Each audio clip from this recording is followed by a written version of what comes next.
have all read through the reports and proposed decisions and are familiar with their contents. The agenda is also available on the Council website for anybody that would like to have a look. At this stage, I'll ask everybody here in attendance individually just to make sure that they can be seen and heard, and to say, make sure that we can hear them as well. So if I can go to Councillor Thomas.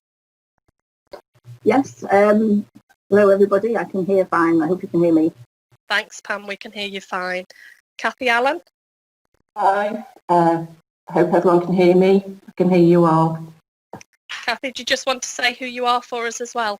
Yeah, I'm Kathy Allen. I'm a Divisional Manager in Community Services with Liverpool City Council. Cheers, thank you. Sally? Hi, I'm Sally Dobbing. I'm the Mayoral Inclusive Growth Fund Officer with responsibility for the crowdfunding scheme.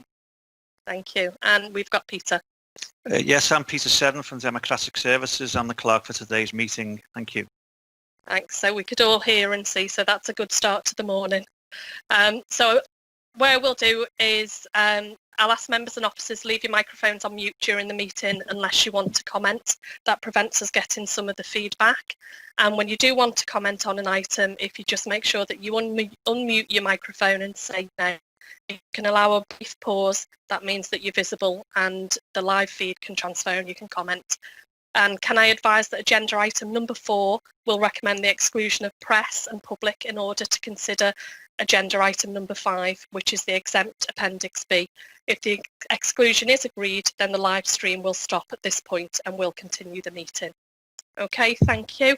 So item number 1, declaration of interests. Are there any declarations to be declared? Everybody's shaking their heads at me. If there is a declaration, if you can speak now, otherwise we'll assume not and move on. Okay, thank you very much. Item number 2, minutes of the last meeting, which are pages 1 to 2 on the agenda. Are the minutes of the last meeting agreed? I'm happy with them. Yeah.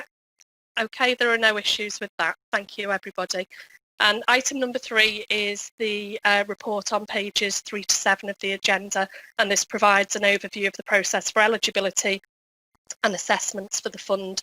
So if I can ask Sally if you want to summarise this for committee, and if you can make sure that you don't refer to the individual projects by name at this stage.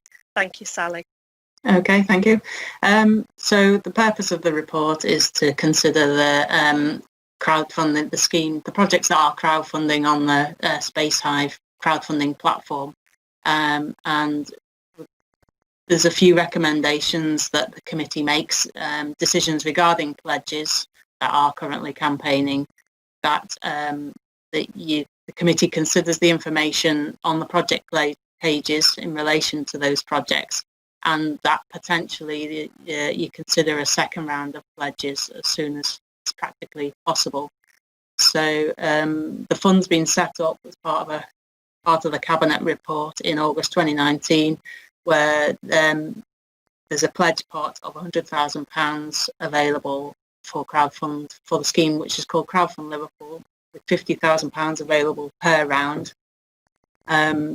It's an opportunity for the council to work with communities to support community projects, which the projects are actively speaking to their communities about, to try and encourage them to pledge to projects. It's an opportunity to unlock other funding that's available within the community, to inspire new ideas and to deliver projects that actually are demonstrated support by the community. It's a 2-year commitment, and the scheme that we have put together is that the pledge pot, which will be £50,000 this round, is that the committee could contribute to a project and make a pledge of up to £10,000 or a maximum of 40% of the total crowdfunding costs for that project, whichever is the lowest. The project will need to meet some criteria. They contribute to the priorities identified within the Inclusive Growth Plan, and it's not allocated on a ward basis, it's a citywide process. So in terms of the guidance for pledging. It's just looking at making sure the projects have got a clear outline, they do align to the priorities, they're making a difference to the community, and with their live campaign page, making sure that that's demonstrated that that people are backing the project, they're supporting it with social media or updates, and the projects will be assessed on that basis, and that will determine the percentage or the amount of crowdfunding pledge that the committee decides on. Is there anything else that you need to clarify on that? Oh, I think that's fine. Thanks, Sally. I think it's a really exciting opportunity to actually, for us as a council, to support issues that really matter to communities and for them to drive change in the city and to actually have a chance to influence projects that move forward and to determine where funding goes and to see things that they really want to develop in their own neighbourhoods. So I think it's a wonderful opportunity. I'm really pleased that we're here, to be honest. Are there any further questions from anybody else or comments? No, everybody's indicating no. So if we can note the report then, please. Thank you, Sally. Is that agreed? Agreed. Okay, thank you.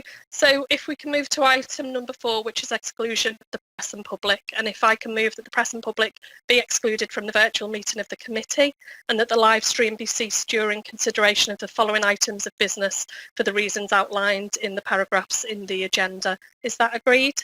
Agreed. Agreed. Can I therefore request the live streaming of the meeting is ceased and for the